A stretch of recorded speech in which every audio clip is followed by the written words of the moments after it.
কোনোভাবেই বাঁচতে পারল না সেনাবাহিনীর অবসরপ্রাপ্ত মেজর সিনা মোহাম্মদ রাশেদ খান হত্যা মামলায় বরখাস্ত ওসি প্রদীপ ও লিয়াকত।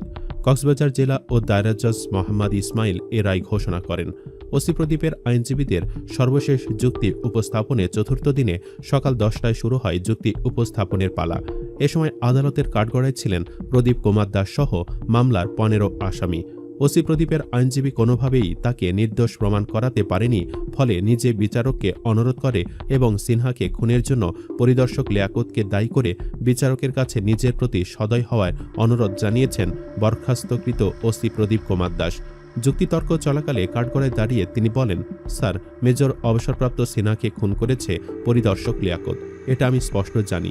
আমার প্রতি আপনি সদয় বিবেচনা করুন। এ সময় বিচারক জানতে চান, আপনি জেনে থাকলে সেটা জবানবন্দিতে বলেননি কেন? এখন মামলা রায়ের পর্যায়ে, এখন এসব কেন বলছেন? বিচারকের এমন প্রশ্নের উত্তরে নীরব ছিলেন প্রদীপ। এর আগে সকাল 9:30টার দিকে জেলা কারাগার থেকে প্রিজন ভ্যানে আসামিদের আদালতে আনা হয়। আদালত সূত্র জানায়, 2020 সালের 31 জুলাই রাতে টেকনাফ মেরিন ড্রাইভ সড়কের শামলাপুর তল্লাশি চৌকিতে পুলিশের গুলিতে নিহত হন মেজর অবসরপ্রাপ্ত সিনা মোহাম্মদ রাশেদ খান। এ ঘটনায় পুলিশ বাদী হয়ে 3টি, টেকনাফে 2টি, রামুতে 1টি মামলা করে। ঘটনার 5 দিন পর 5 আগস্ট কক্সবাজার আদালতে বরখাস্ত হওয়া ওসি প্রদীপ কুমার দাস বাহারছড়া তদন্ত কেন্দ্রের পরিদর্শক লিয়াকত আলী সহ 9 পুলিশের বিরুদ্ধে হত্যা মামলা করেন সিনহার বড় বোন শারমিন শাহরিয়া ফেরদৌস। 4টি মামলা তদন্তের দায়িত্ব পায় র্যাব। 2020 সালের 13 ডিসেম্বর প্রদীপ কুমার দাস সহ 15 জনকে অভিযুক্ত করে আদালতে অভিযোগপত্র দেন তদন্তকারী কর্মকর্তা ও র্যাব 15 কক্সবাজারের সিনিয়র সহকারী পুলিশ সুপার খায়রুল ইসলাম।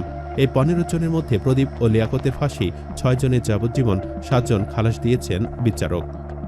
প্রিয় ভিউয়ার্স, প্রদীপ তার নিজের ভুল স্বীকার না করে নিজেকে নির্দোষ প্রমাণ করার আপ্রাণ চেষ্টা চালিয়েছে, কিন্তু বিচারক তার অঙ্গি ভঙ্গি এবং তথ্যের ভিত্তিতে বুঝতে সক্ষম হন যে ওসি প্রদীপ এই হত্যার মূল হোতা, তাই তিনি তার কথা বিশ্বাস করেননি এবং ফাঁসির রায় অব্যাহত রাখেন।